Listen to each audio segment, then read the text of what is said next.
Density, which is quantified by specific gravity, density is forced by the atomic weight of its elements and the tightness of their crystal lattice. Specific gravity is calculated as the weight of the mineral divided by the weight of an equal volume of water at 4 degrees centigrade. So we have a fancy deep barrel here that is 1 cubic centimeter. The specific gravity of this mineral would be the weight of that mineral divided by the weight of 1 cubic centimeter of water, which would be 1 gram. The crystal habit is the shape in which individual crystals or aggregates of crystals grow. Some minerals have consistent, distinctive habits that they can be identified by. Some minerals have such consistent, distinctive habits they can be identified by the habit alone. An example would be quartz. Some other examples of habits include bladed, like kyanite, to look like a knife blade, dodecahedral, like diamond, equant, like sphalerite, euhedral, which shows all crystal faces that would normally be exhibited if the crystal grew without any kind of interference from any other crystal that's growing. Mammillary look like mammae, octahedral look like octahedrons, diamond and gold would fall in this habit, and tabular. In this case, we have the mineral corundum, which contains some trace elements that give it this red color, which make it the variety ruby. If we substitute iron and titanium into this structure, the color would be blue, and this would be known as a sapphire. So here we can take a look at a coarse crystalline granite. I can see some potassium-rich feldspars here, these pinkish salmony colored feldspars, some albite here, sodium-rich feldspar, plagioclase, some biotite, some little blobs of hornblende. The gray, glassy stuff here is quartz. Just to summarize the physical properties of minerals, these are going to be related to the composition and the crystal structure. Starting with the property of hardness, this is going to be related to the type of bonding. Strong chemical bonds result in hard minerals. Covalently bonded minerals are generally harder than ionically bonded minerals. Cleavage. Cleavage is poor if bonds in the crystal structure are strong. It's good if the bonds are weak. Covalent bonds generally give poor or no cleavage. Ionic bonds are weaker and generally give good cleavage. Fracture. This is related to the distribution of bond strengths across irregular surfaces other than cleavage planes. Luster tends to be glassy for ionically bonded crystals and more variable for covalently bonded crystals. Color is going to be determined by ions and trace elements. Many ionically bonded crystals are colorless. Iron is an example of an element that tends to color very strongly. When you see bright red sandstones, like in southern Utah, northern Arizona, those are made bright red by just a couple percent of iron included in that sand. The streak is the color of fine mineral powder.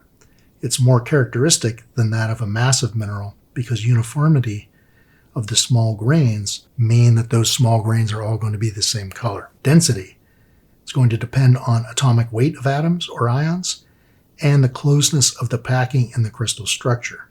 You pack the ions closer together, the mineral gets denser. The crystal habit is going to depend on the planes of a mineral's crystal structure and the typical speed and direction of crystal growth. If other crystals are growing at the same time, all of these habits can be compromised. The other mineral is in the way. If it's in the way, you can't express your true crystalline nature. Mohs scale of hardness, again, goes from 1 to 10. There are a number of ways to memorize this, mnemonic devices, some of which are not particularly politically correct, so I won't go through those, but you can probably look them up or get some insider information from your friends. So the scale of hardness is talc, number 1, very soft, very, very soft. We make baby powder out of it. Gypsum is not quite as hard as your fingernail, so you can scratch gypsum crystals with your fingernail. Calcite, you cannot scratch with your fingernail. You can scratch your fingernail with calcite. It's about the same hardness as a 1-cent piece, which we call a penny. Fluorite, number 4 on the hardness scale, is harder than a coin, softer than a knife.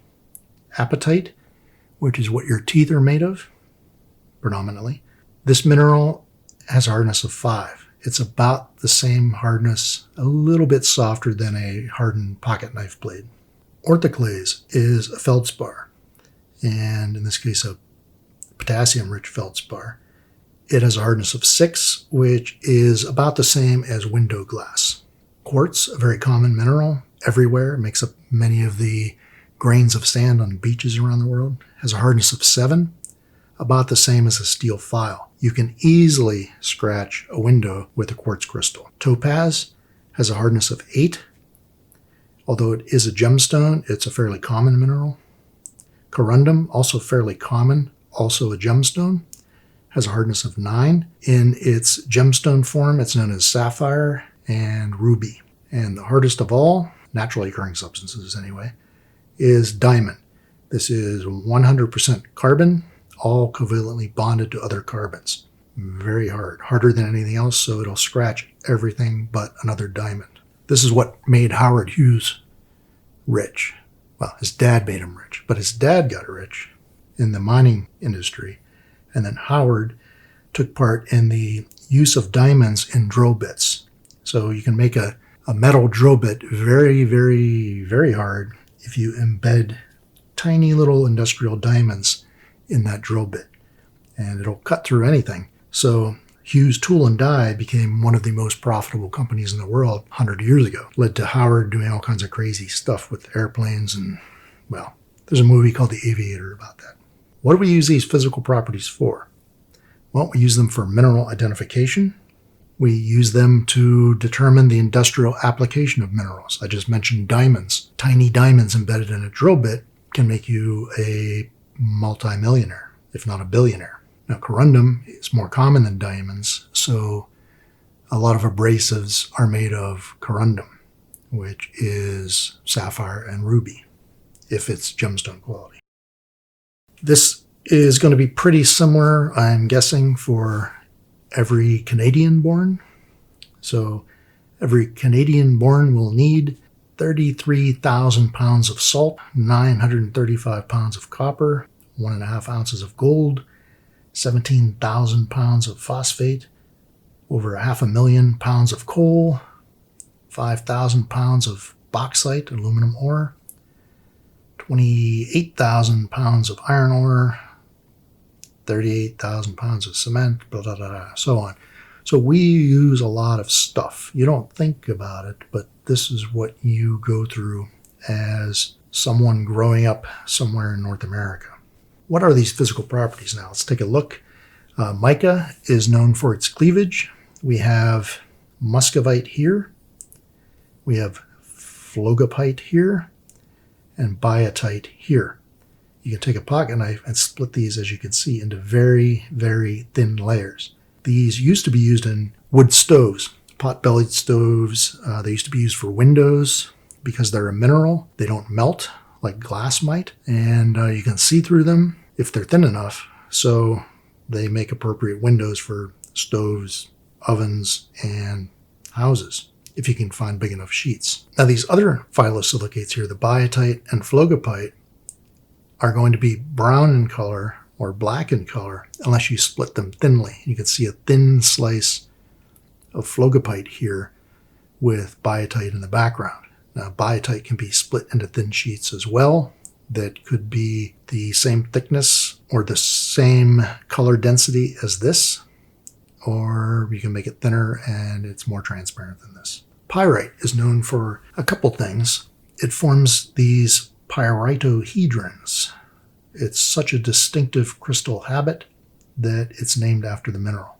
Pyritohedron consists of 12 pentagonal faces. It can also form perfect cubes. Now, the combination of the cubic form and the pyritohedron form results in these striations, these lines on the crystal form. So this is a twinned crystal. It's multiple forms of crystals growing together within and through each other. So again, very distinctive. Once you get the hang of it, you see this and you go, pyrite, pyrite, pyrite. Moving on. Calcite, obviously. Rhombohedral cleavage, always going to be like this if it's a good clean crystal. And it exhibits a weird characteristic, optical calcite does, that is double refraction of light. And Vikings used this property 1,000 years ago, more than 1,000 years ago, to navigate in the North Atlantic.